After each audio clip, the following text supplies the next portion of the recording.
nous en fait on a décidé de tout quitter il y a un an et demi plus ou moins, pour aller vivre dans une caravane. Donc c'est plus un changement de mode de vie qu'un voyage, même si on voyage beaucoup. Et on est parti de Montréal, on a traversé tous les États-Unis, toute la côte Est, et là on est plus ou moins au milieu du Mexique. Et pour fuir la saison des pluies, on est rentré ici en France pendant 4 mois, et on a un partenariat, on est dans un camping-car américain pour 4 mois. D'accord. En gros, et on est avec 2 enfants aussi. Et pourquoi vous avez choisi ce mode de vie? Alors, on a toujours aspiré à plus de liberté. On n'est pas du genre à aimer se sentir emprisonné. Donc c'est vrai que du coup, ça a été assez évident, j'ai envie de dire. Et puis, il y a tout un tas de choses qui se sont passées dans notre vie à ce moment-là, qui a fait que du coup, on s'est dit, bon c'est parti, go, on y va.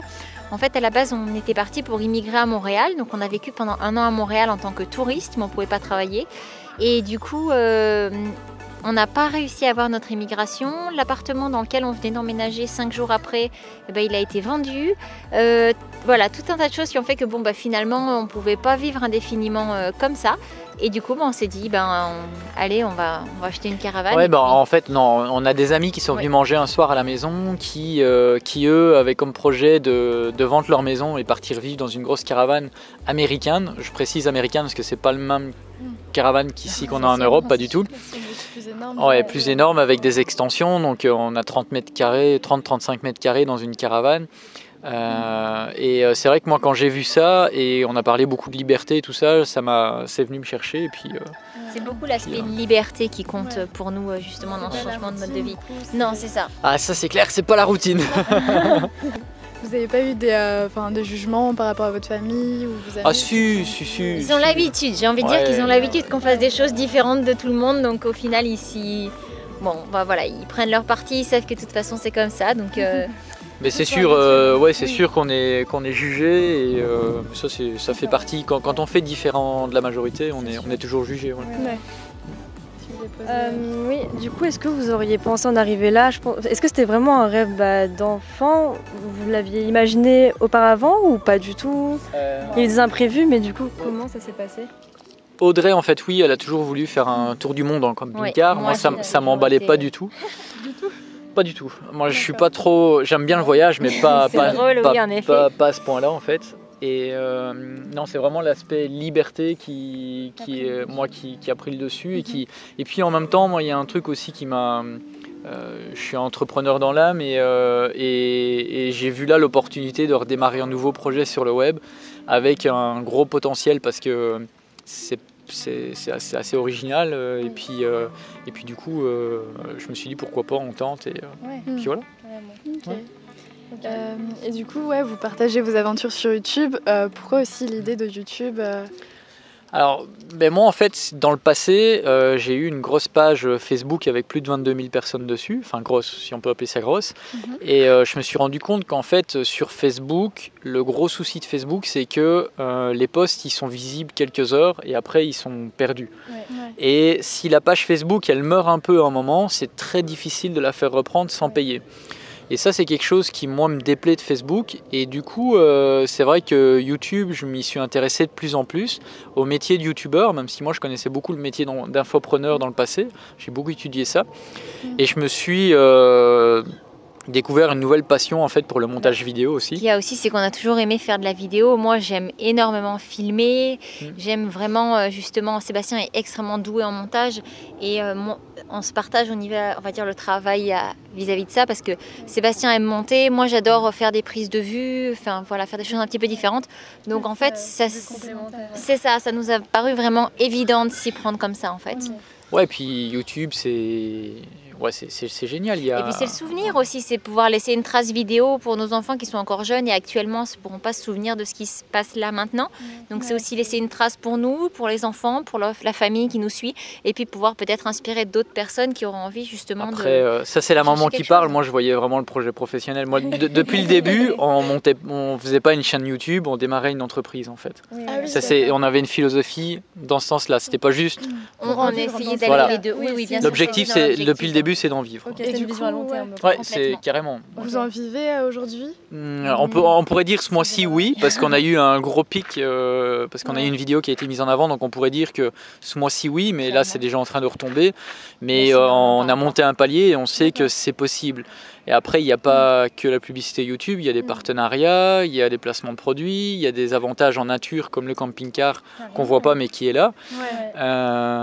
Et après, il y a la vente de produits numériques, il y a la vente de produits dérivés qu'on peut faire aussi. Il y a, nous, on est dans le voyage, on pourrait se faire payer pour aller en voyage. Il y a plein de choses possibles et YouTube ouvre vraiment beaucoup de portes. Il y a aussi démarrer une start-up sur le côté et la faire grossir grâce aux abonnés, parce qu'on a une audience qui a beaucoup de valeur, qu'on peut amener sur quelque chose qu'on crée à côté. Et à ce moment-là, pour la majorité qui connaissent Cinestat, il a vendu sa boîte 25 millions. Quoi.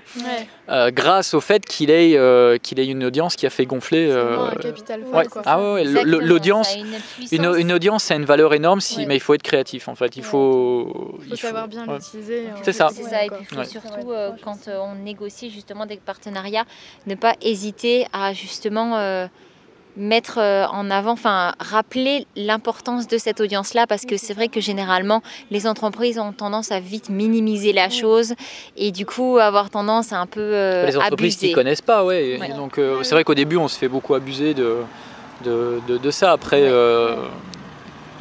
quand on s'y habitue, on arrive à demander les choses un peu différemment. Faut savoir entre guillemets imposer un peu ses valeurs, faut vraiment montrer qu'on en a et que pour pas se faire marcher dessus, parce qu'on nous on a eu tendance beaucoup, même encore un peu, à se faire marcher dessus et pas oser assez s'affirmer en disant non, je suis désolée, mon travail a une valeur énorme.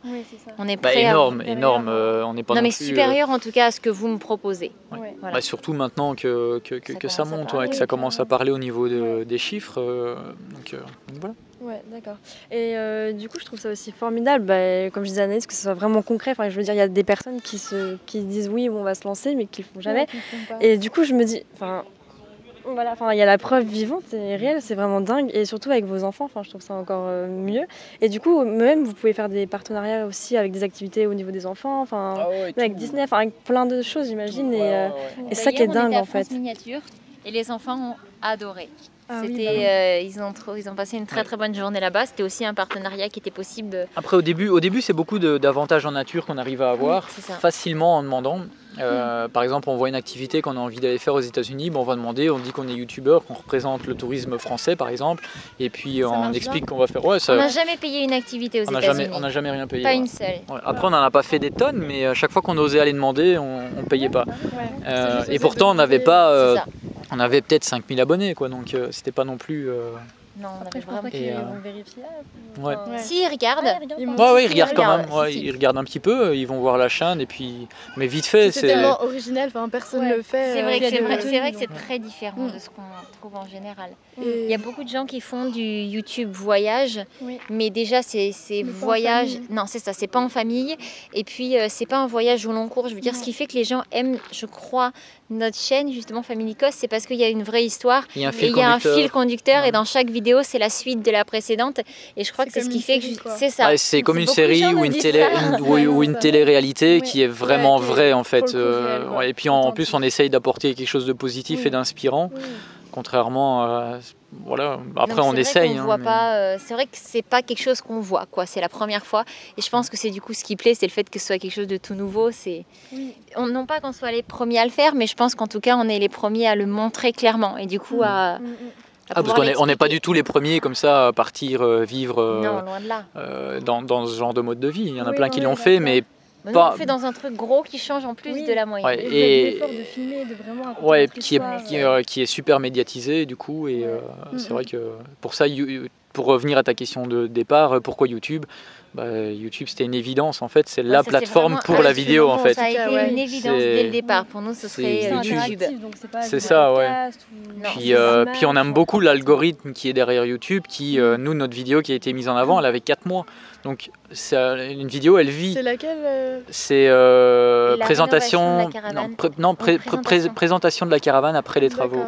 Là elle vient de passer les 300 000 vues. Là. Ah ouais, 300 000 en très peu de temps 300, du coup. En fait, non, on était à 40 000 vues après 4 mois et là elle est à 320, elle a explosé en un mois quoi. Comment non Si, en fait, elle est apparue. Mais non, on ne sait pas. Elle est apparue dans la page d'accueil de YouTube. Et pourquoi on ne sait pas exactement. pourquoi. Mais on venait de passer, on venait de poster notre 100e vidéo. On venait de passer les 1000 likes sur cette vidéo-là. C'était notre vidéo qui avait le plus d'abonnés. Il y a le mot caravane dans le titre.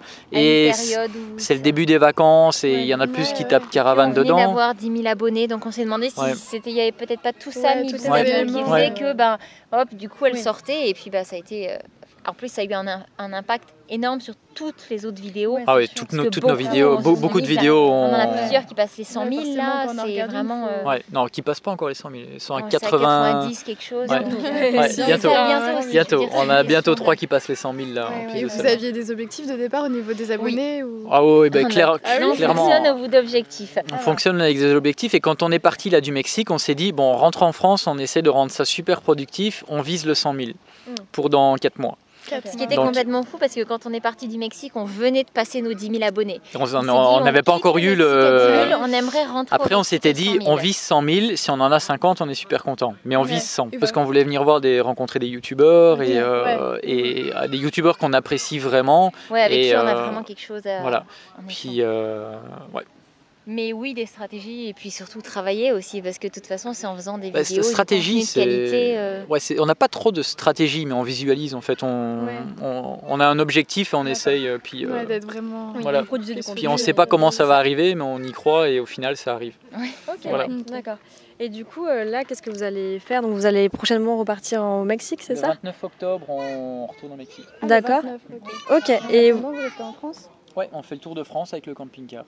D'accord, énorme. Donc vous allez faire plusieurs villes, dont Lyon. Alors après on dit plus trop les dates parce qu'on se rend compte qu'on avait donné trop de dates et ça va être compliqué. Mais en tout cas, ce qui est sûr, c'est qu'il y aura Lyon, Toulouse, Bordeaux. C'est sûr, et Angers. Angers aussi. Lille, on peut dire que c'est sûr qu'on va le faire. Lille, a priori, normalement, et une en Belgique, c'est sûr aussi.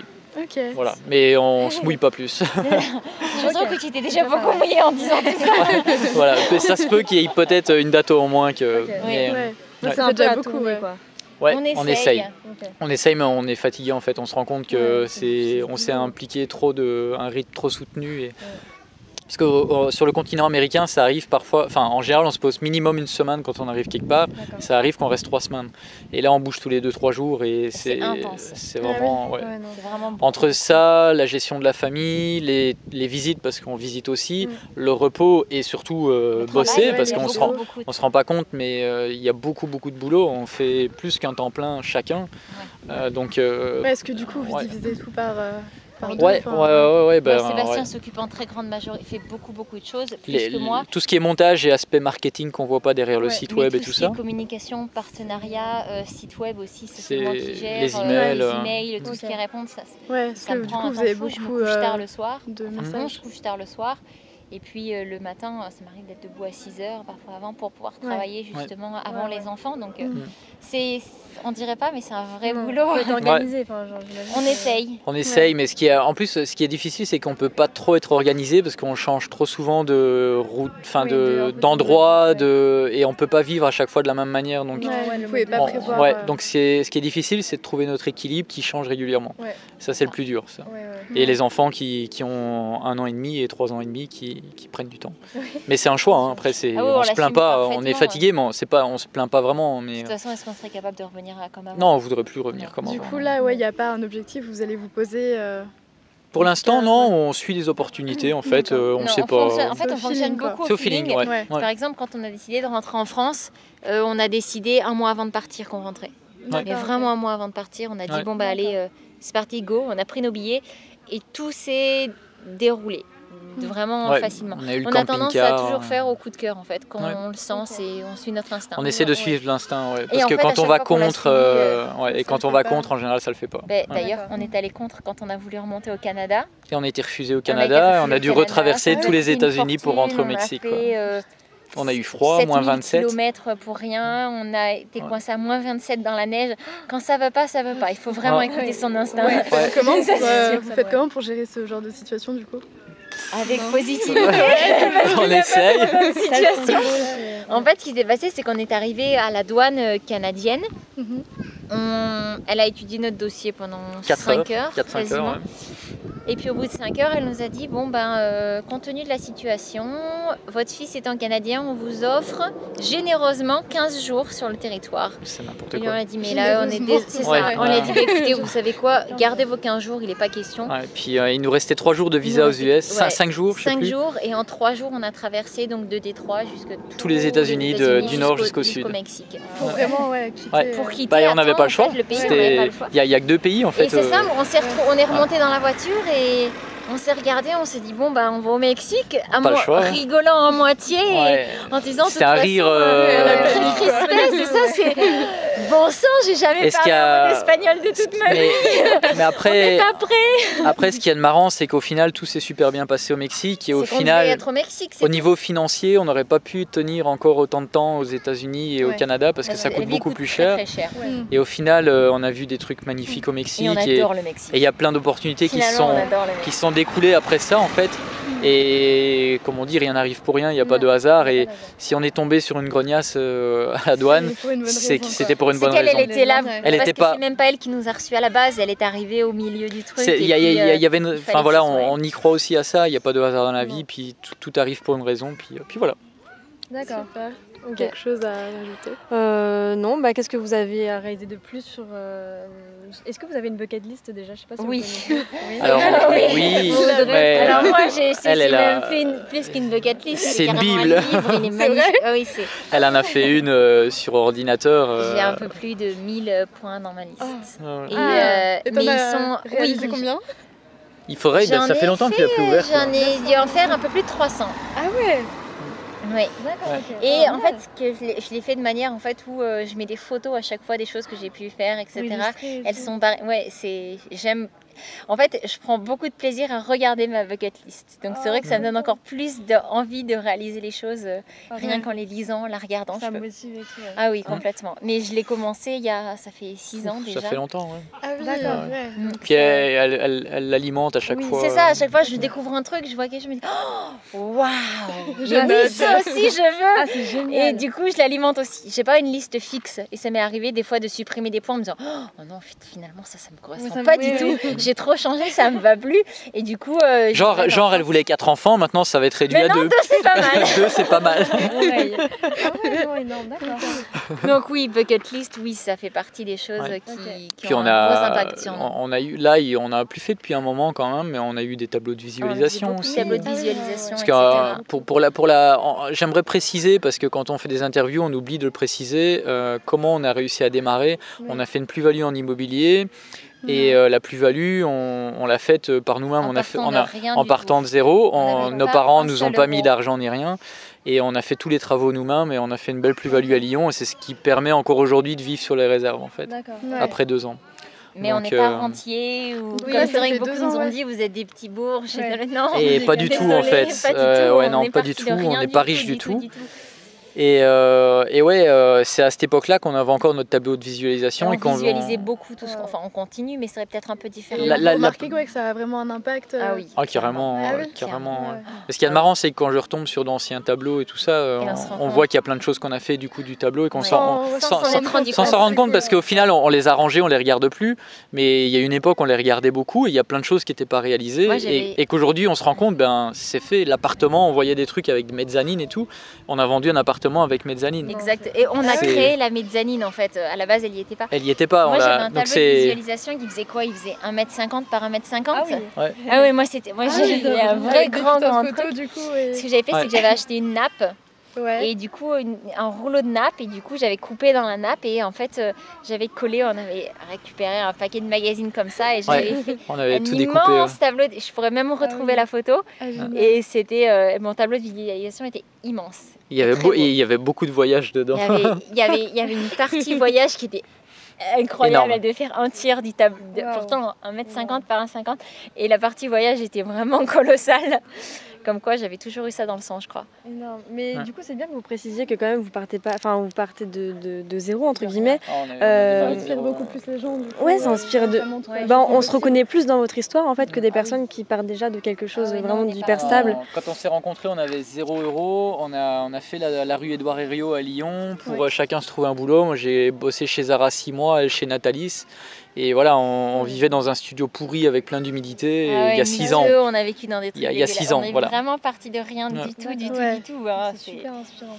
Et puis après, on a trouvé notre appart à Lyon qu'on a acheté, on a fait des gros travaux dedans pendant 8 mois non-stop, on cumulait boulot. Ça faisait 80 heures par semaine de boulot, en plus d'un bébé qui venait Et d'arriver. Moi, j'étais enceinte de 9 mois. Après, En fait, on l'a acheté dans le but de leur vente. Ah oui, ok. Mais encore une fois, c'est les objectifs. Beaucoup de gens qui nous connaissaient ont dit vous ne revendrez jamais. On s'est rencontrés à New York et on voulait repartir. Vous ne connaissez pas, même si vous pensez vous nous connaître, nous on le fait pour repartir. Et c'est ce qui s'est passé. Dès qu'il a été terminé, on l'a mis en vente. Il s'est vendu 9 mois après. Quelque chose comme ça. À des gens super et au final on a pu continuer à suivre ce qu'on avait toujours planifié. Enfin, toujours après le voyage n'était pas prévu comme ça en fait, mais c'est arrivé. Moi je l'avais toujours visualisé mon voyage. Et puis moi par contre je visualisais la liberté, on a trouvé des compromis ensemble pour que ça matche ensemble et au final voilà. On vit sur les routes et on aime ça, c'est cool. Ouais, la vie en caravane, ça se passe bien. Enfin, c'est génial. On se reverrait pas vivre autrement. Pour l'instant, non. On verra plus tard. On a encore quelques années devant nous à vouloir vivre comme ça. Ouais, encore au moins, à mon avis, 5 ans. Sauf s'il y a des opportunités. Nous, on suit les opportunités et notre instinct. Donc, si ça tombe dans un an, on n'en est plus là, on fera autre chose, mais je pense pas.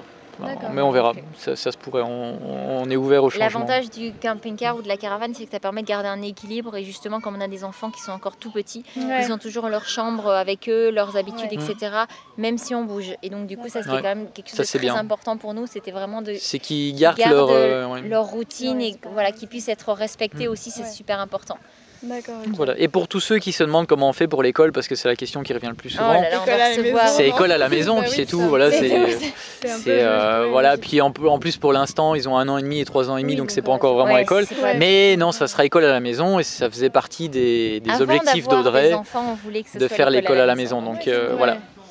Ça n'a pas changé grand-chose le fait de partir sur les routes. Ouais, c'est pas ça qui a fait. Non, c'est pas ça. Non, ça n'a pas du tout été un frein. On s'est dit, au lieu de le faire dans une salle ou dehors, on le fera dans le camping-car ou dans la nature. En fait, la vie en camping-car réunit quasiment toutes nos envies et ce qu'on voulait, donc c'est génial, quoi.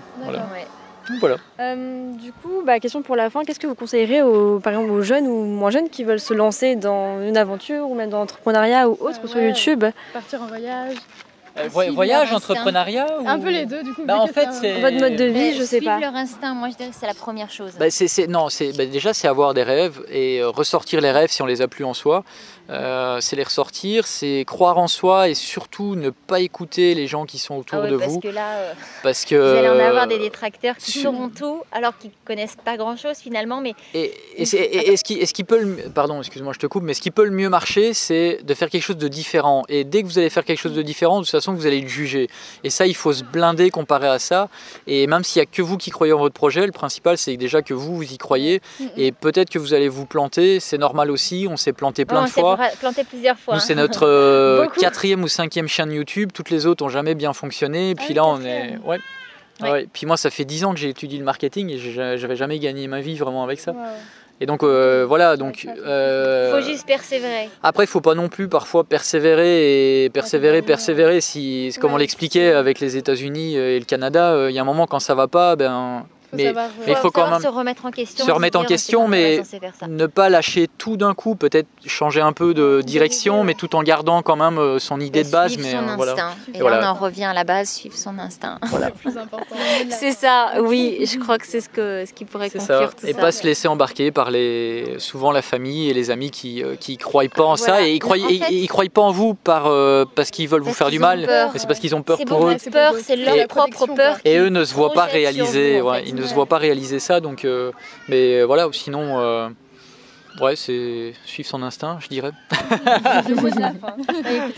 Merci beaucoup. Merci à vous. Désolé pour la qualité, on est en dessous d'un lampadaire. Il fait un peu noir, mais on n'a plus de batterie dans le camping-car, donc on devait le faire à l'intérieur avec les lumières, mais il fait noir et on peut pas, donc désolé pour la qualité de l'image, c'est un peu pourrie.